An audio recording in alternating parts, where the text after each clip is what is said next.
Hello friends, আমি আজকে আপনাদের শেয়ার করব কোরিয়ান স্টাইল ফ্রাইড চিকেন। এই চিকেনের রেসিপিটি ঘরোয়া কিছু উপকরণ দিয়ে চটজলদি বানানো যায়, আর এটা আপনারা বানিয়ে স্টার্টার হিসেবে বা মেইন কোর্সে সাইড ডিশ হিসেবেও সার্ভ করতে পারেন। তো চলুন দেখিয়ে দিই কীভাবে বানাতে হবে।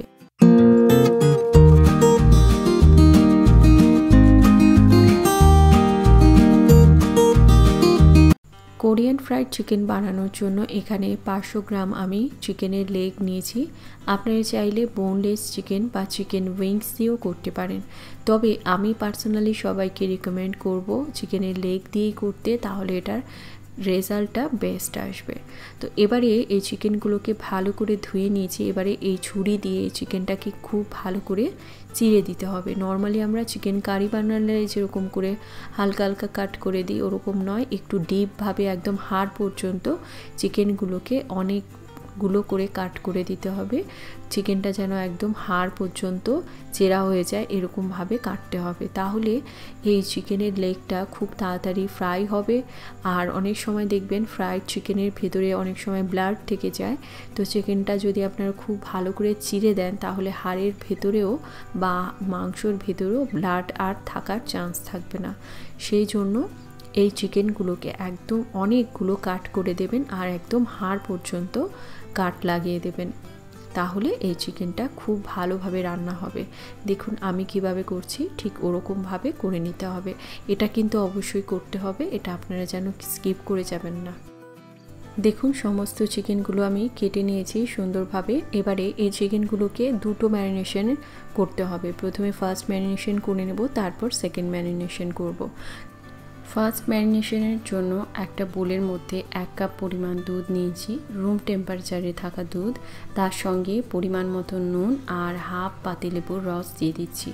আপনারা চাইলে বাটার মিল্ক ইউজ করতে পারেন এর পরিবর্তে, বা এরকমভাবেও বানিয়ে নিতে পারেন। আর যদি মনে করেন যে আপনাদের কাছে দুধ নেই, তো সেক্ষেত্রে আপনারা কি করবেন, একটু নুন, একটু ভিনিগার, একটু জলের মধ্যে মিক্স করে তার মধ্যে চিকেনগুলোকে কিছু সময় ভিজিয়ে রাখবেন। তারপর ওগুলোকে ভালো করে নিংড়ে তুলে আপনারা সেকেন্ড ম্যারিনেশন করবেন। তো আমি এইভাবে করে নিচ্ছি। এইভাবে করলে এর টেস্টটা ভালো আসে। ও চিকেনের ফ্রাই করলে অনেক সময় যে একটা গন্ধ থেকে যায়, সেই জিনিসটা হবে না, আর চিকেনটা অনেক বেশি জুসি আর টেস্টি লাগবে খেতে। এটা অন্তত পক্ষে আধ ঘন্টার জন্য ম্যারিনেট করে রাখতে হবে। আপনারা 1 ঘন্টা 2 ঘন্টাও রাখতে পারেন, সেক্ষেত্রে নর্মাল ফ্রিজে রাখতে হবে। দেখুন আধ ঘন্টা পর এবারে আমি এই চিকেনগুলোকে এই দুধের থেকে ভালো করে চেপে চেপে জলটা পুরো ফেলে তুলে নেব, একদম শুকনো করে তুলে নেব একটা পাত্রে। তো এইভাবে তুলে নিচ্ছি সমস্ত চিকেনগুলোকে। এবারে আমি এই চিকেনগুলোকে সেকেন্ড ম্যারিনেশন করব।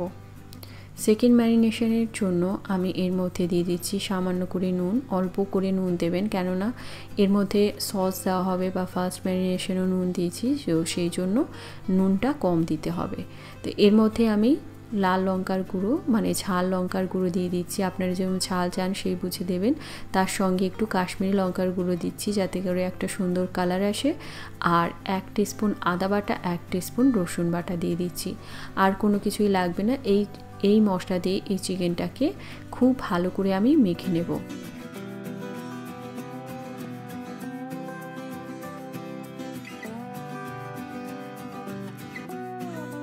এবারে এই চিকেনটাকে আমি আধ ঘন্টার জন্য সাইডে রেখে দেবো। ততক্ষণে বাকি জিনিসগুলো আমি রেডি করে নিচ্ছি। আলাদা একটা পাত্রে 1 কাপ পরিমাণ ময়দা, আপনারা চাইলে ময়দা আর কর্নফ্লাওয়ার দুটো মিক্স করেও নিতে পারেন। এর সঙ্গে দিয়ে দিচ্ছি সামান্য একটু নুন, আর দিয়ে দেব হাফ টিস্পুন মতন গার্লিক পাউডার। যদি গার্লিক পাউডার না থাকে সেক্ষেত্রে আপনারা নুন আর ময়দা দিয়েই করবেন, ওটা স্কিপ করে যাবেন। যদি থাকে অবশ্যই দেবেন, তাহলে এটার ফ্লেভারটা খুব ভালো আসে। তো এই গুঁড়ো ময়দার সঙ্গে এই গার্লিক পাউডারটা ভালো করে আমি মিশিয়ে রেখে দেবো। এবারে আর কিছুই না, এই একটা করে চিকেনের লেগ নেব, নিয়ে এই ময়দার মধ্যে, গুঁড়ো ময়দার মধ্যে খুব ভালো করে কোট করে নেব। সব দিকে ভালোভাবে, চাপার দরকার নেই, জাস্ট এরকম হালকা হাতে আমি এটাকে এরকমভাবে কোট করে নেব। আপনারা এইভাবে চিকেনগুলোকে করে করে রাখবেন, দেখবেন একটু পরে এই চিকেনের উপরের ময়দাটা একদম বসে গেছে। চাইলে আপনারা আবারও চিকেনগুলোকে সেকেন্ড বার একটু ময়দায় গুঁড়োর মধ্যে বুলিয়ে নিতে পারেন, তাহলে উপরের লেয়ারটা বেশি ক্রিস্পি হবে। যদি মনে করেন আপনারা উপরের লেয়ারটা বেশি মোটা আর ক্রিস্পি করতে চান, তাহলে এটাকে ডবল কোট করে নেবেন।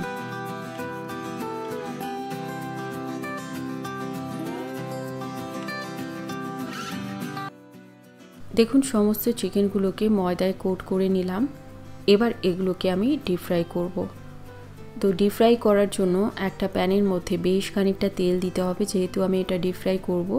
আর তেলটাকে মিডিয়াম গরম হতেই এর মধ্যে এই চিকেনের লেগগুলোকে ছেড়ে দিতে হবে। বড় যদি পাত্রতে আপনারা ভাজেন সেক্ষেত্রে একসঙ্গে সবকটাই ধরে যাবে, যেহেতু এই প্যানটা ছোট সেই জন্য আমি 3খানা দিলাম। এবারে লো টু মিডিয়াম করে করে এগুলোকে ভাজতে হবে। বেশি হাই আঁচে ভাজলে উপরে কালার এসে যাবে, ভেতর থেকে কিন্তু চিকেনটা রান্না হবে না। সেই জন্য প্রথমে মিডিয়াম টু লো করে করে চিকেনগুলোকে ভাজতে হবে। এগুলোকে দুবার করে ভাজতে হবে, তাহলে চিকেনের আউট লেয়ারটা অনেক বেশি ক্রিস্পি হয়। তো সেই জন্য প্রথমে ভেজে আমি তুলে রাখবো, তারপরে আবার সেই ফ্রাই চিকেনগুলোকে তেলের মধ্যে দুবার করে ভাজবো, তাহলে এটা অনেক বেশি ক্রিস্পি হবে। যদি কেউ মনে করেন যে না এটার প্রয়োজন নেই, সেক্ষেত্রে আপনারা চিকেনগুলোকে একবারেই ভেজে তুলবেন। লো আঁচ করে করে প্রথমে ভাজবেন, শেষের দিকে আঁচটাকে একটু বাড়িয়ে তারপর এগুলোকে ভেজে তুলে নেবেন ব্রাউন করে। তো দেখুন ভাজা চিকেনগুলোকে আমি দুবার করে ভেজে নিচ্ছি, ভেজে তুলে নেব। তো সেকেন্ড বার ভাজার সময় আঁচটাকে লো রাখবেন, নইলে কিন্তু চট করে উপরে কালার এসে যাবে, কালচে হয়ে যাবে। তো চিকেনগুলোকে এরকম সুন্দর করে ভেজে তুলে নেব আমি। এই চিকেনটা রান্না হতে বেশি সময় লাগে না। তো এটা আপনারা আগে থেকে ম্যারিনেশন করে রাখবেন, চাইলে আগের দিনও ম্যারিনেট করে রেখে দিতে পারেন ফ্রিজের মধ্যে, নর্মাল ফ্রিজে, তাহলে এই কাজটা আরও তাড়াতাড়ি হয়ে যাবে। তো দেখুন চিকেনগুলো সুন্দর ভেজে এবারে আমি তুলে নিচ্ছি। তোলার সময় আঁচটাকে হাই রাখবেন, তাহলে এক্সট্রা তেলটা বেরিয়ে আসবে। এবারে ফাইনাল এই চিকেনটাকে ফ্রাই করার পালা, যেটা আমি সসের মধ্যে করব। তো একটা প্যানের মধ্যে বেশ খানিকটা বাটার দিয়ে রসুন কিমা দিয়ে দিচ্ছি, দিয়ে এগুলোকে খুব বেশি লাল করব না, মিডিয়াম লাল করে ভাজবো, যেন একদম রসুনগুলোকে পুড়িয়ে ফেলবেন না, হালকা করে ভেজে এবারে এর মধ্যে সস দিতে হবে।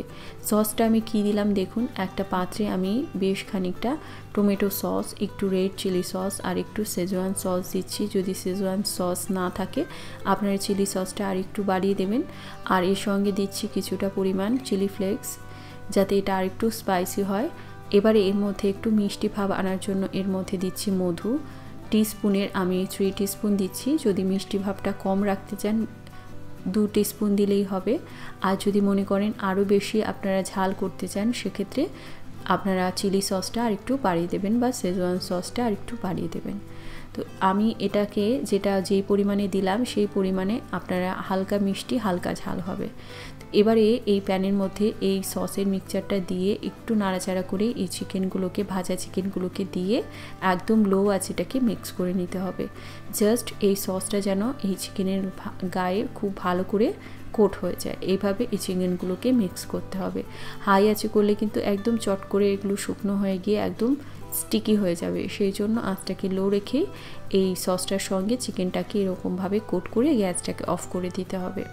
আপনার চাইলে শেষে একটু সাদা তিল বা স্প্রিং অনিয়ন দিতে পারেন, তবে আমি এগুলো আজকে কিছুই দেবো না, এমনি সার্ভ করব এগুলোকে। তো এটা আপনারা একদম গরম গরম সার্ভ করুন। এটা আপনারা স্টার্টার হিসেবে বা মেইন কোর্সের সাইড ডিশ হিসেবেও সার্ভ করতে পারেন। তো আশা রাখছি ভালো লেগেছে। আর কীরকম রেসিপি দেখতে চান আমাকে অবশ্যই কমেন্ট করে জানাবেন, আমি চেষ্টা করব আপনাদের রেসিপিগুলো শেয়ার করতে। তো আমার রেসিপি কেমন লাগছে সেটাও আপনারা জানাবেন। ভালো লাগলে লাইক করুন। এরকম রেসিপি পেতে চ্যানেলটিকে সাবস্ক্রাইব করে থাকুন। ভালো খান, সুস্থ থাকুন। আবারও আসবো নতুন কোনো রেসিপি নিয়ে।